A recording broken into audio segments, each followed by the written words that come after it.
Quality, service, atmosphere. You're next in the chair. Feel at home in the Barbershop. G. Bush offers a fresh cut on sports. The Barbershop isn't just grooming for guys. It's culture, it's lifestyle, it's sports. And it's now the Barbershop is giving the sports scene a sheer shave and shine. Join the makeover now. Follow Garrett Bush at GBush91 on Twitter.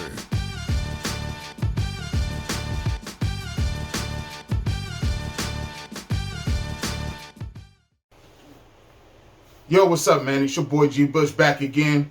We got the New York Jets versus the Cleveland Browns from New York, Monday Night Football, and we're going to do the review here on the Barbershop YouTube page. As always, man, I want to thank all the people out there for subscribing to the channel. Check me out, and please, man, like the videos, man. If you're a Browns fan and you enjoy content, or if you are just a regular fan of football, if anybody is always known, man, I'm objective in my views. I'm objective in what I'm talking about, and I give credit where credit is due. So, do I pull for the Browns? Do I root for the Browns? Yes, man. Do I want to see the Browns succeed? Do I want to see the Browns win? Of course. But at the end of the day, I'm a football guy, man. Always remember that. I'm a football dude first.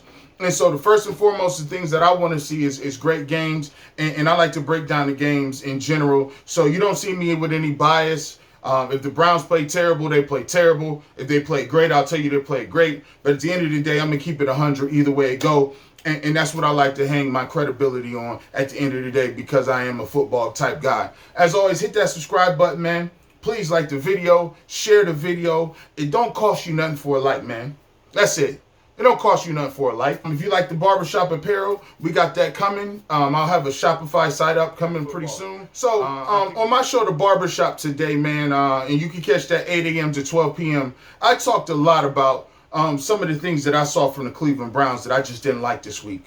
You know, I think the media in general haven't been used to a winner in so long that we've been getting caught up in the peripheral things. We get caught up in the watches. We get caught up in, is Odell Beckham Jr. wearing a watch? Is Odell Beckham doing this, that, and third? What about Adam Gase and what he's talking about with Jarvis Landry? Did he ship him? Did he say he was going to ship him to Cleveland? Did he make jokes while he was with the Dolphins degrading Cleveland? Man, all of that stuff, man, is stuff that you don't need to worry about, man. At the end of the day, I heard way too many people on the radio, on TV, people breaking down stuff that don't need to be broken down. When we talking about the Cleveland Browns, we need to, where's the beef at? Where's the football at? We need to start talking about these X's and O's. The Browns got 43 put on them by the Tennessee Titans. We don't care nothing about Odell Beckham and his watch on the field. We need to concentrate, and you need to be asking questions. Are you concerned with the playbook? Are you concerned with the penalties? Are you concerned with the lack of downfield playmaking ability? Are you concerned that Odell Beckham Jr. showed a lack of explosiveness? Are you concerned that Nick Chubb hasn't been getting the football? Are you concerned that the defense made Derrick Henry look like Eddie George? All those things are some things that y'all should be talking about. And when you take a look at this, the Jets are going to come into this football game, and they're not going to hand the Browns anything. Trevor Siemian is coming in for Sam Darnold, who's out with mono. Trevor Siemian has won games in this league before. Siemian, deep drop. Deep ball, Siemian looking for it all. He drops it. Denver up by 5. Siemian steps up. Siemian dials up the deep ball. Demaryius Thomas, he's got it. Touchdown. Be careful. It was intended for Jordan Taylor. 3rd and goal. Chased by Houston. Retraces his steps. Simeon's got room. Will he run it or throw it? Gonna throw it. End zone. Taylor. Touchdown. He's won games in this league before. And I need to let everybody know that in the NFL, it's a week-to-week thing. I say it all the time on my radio show. NFL games are a week-to-week prognosis, bro. When you take a look at bullpens in baseball, just because you had a great closer last year, you brought him in the 9th inning, he gets you 3 outs, he's automatic, ready to go. You might have your bullpen ready to go from six inning on to the 9th inning, lights out. That's year to year. That ain't got nothing to do with what they do next year. Your closer can be garbage next year, and he could be on the trade block come All-Star break. That's how the game goes. And in the NFL, it's the same way. Tennessee talked about, last week it was much talk about Taylor Lewan not being out, the left tackle for Tennessee being there. And people talked as if, it's just a foregone conclusion. Browns will come out and do what they need to do, and there's nothing to be said about that. The NFL makes cowards out of all of us because any given week, you can go out there and you can get punished. I'm hearing people on the radio talk about, Sam Darnold's out. This is a definite win for the Browns. You guys don't ever learn. No professional team is going to come out here and let you do what you want to. And if you don't believe me, go ahead and just go watch the game from last week. The Cleveland Browns defensive line, it looked like they didn't want no parts of tackling anybody at the end of that game. And Le'Veon Bell, yes, he's coming into this game. He was questionable all week, got an MRI on his shoulder, came back negative. He's ready to go on Monday Night Football. He's going to have that adrenaline rushing. He's going to be able to be out there. And you know what they're going to do. They're going to run the football. Screen game. Le'Veon Bell being patient, controlling the clock, being balanced, running play action, working the middle of the field with the tight end, not making turnovers. That is what they're going to look to do if you're the Jets in this game, and that's the game plan.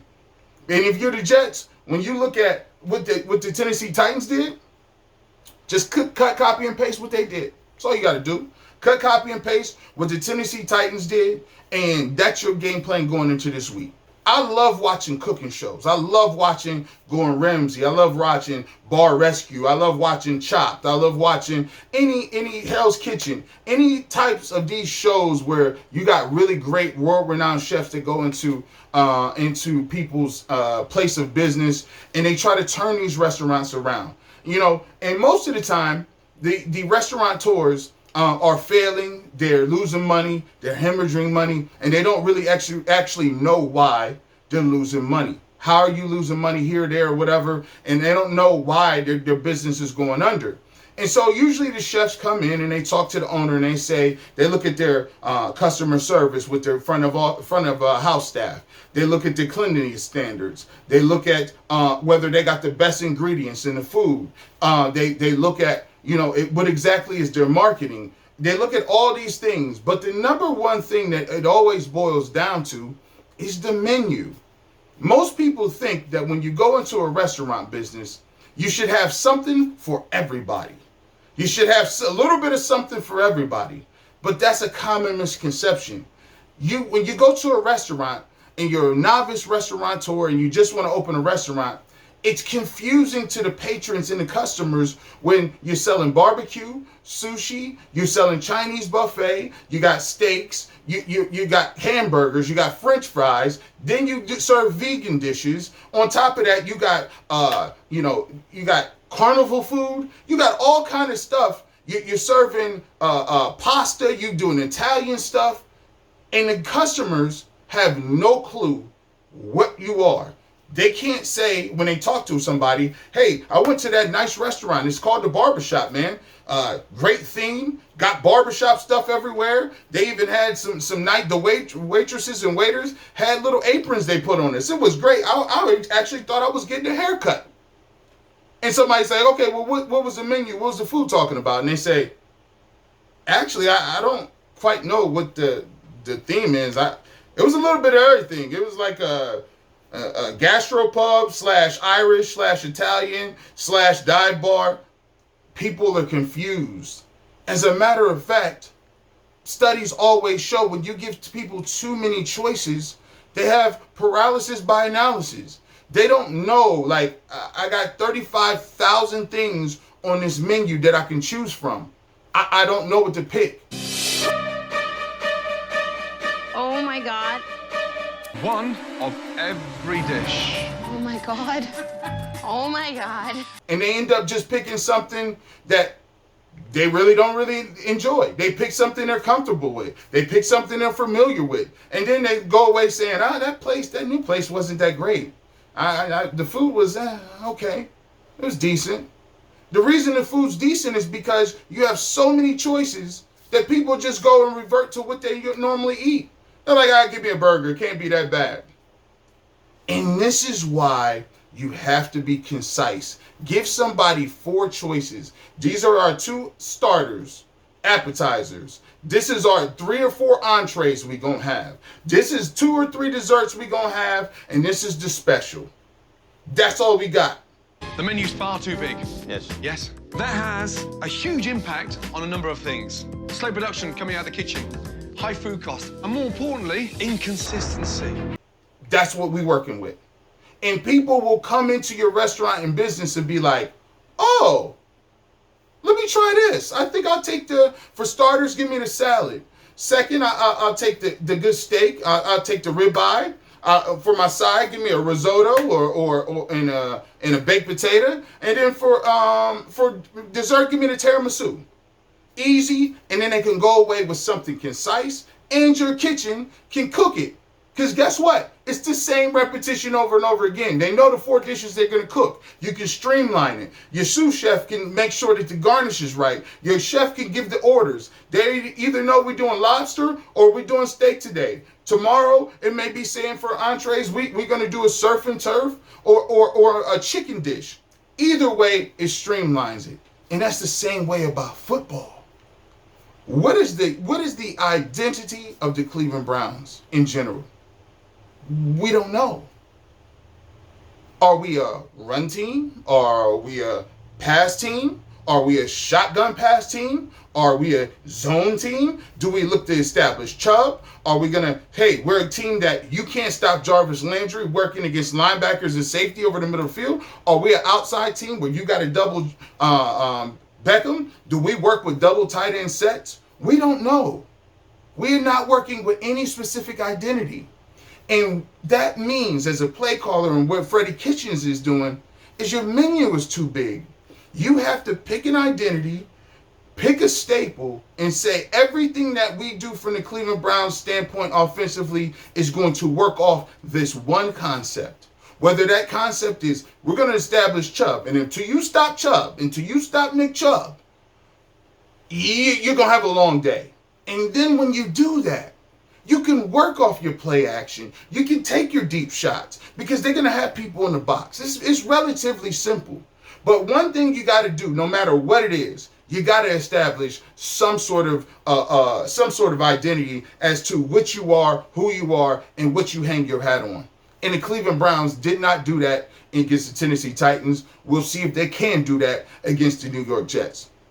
Furthermore, when we're talking about this game, there's storylines with Greg Williams, Odell Beckham Jr., Adam Gase, and what he said in Miami in reference to Jarvis Landry.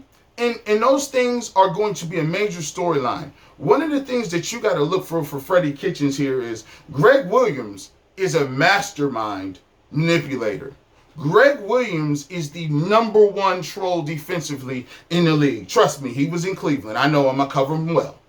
I mean, he's from the Buddy Ryan tree. He's from the Rex Ryan tree. He's from the tree of, hey, I'm going to get under your skin. I'm going to say things. It's no coincidence that on the Jets website, they took down his whole press conference. He does a weekly press conference. The Jets took it down and said, we're not going to give you none of that ammunition. He flat out came out after Odell Beckham Jr. and said, I don't know. I think he lost a step. I mean, is he really that good?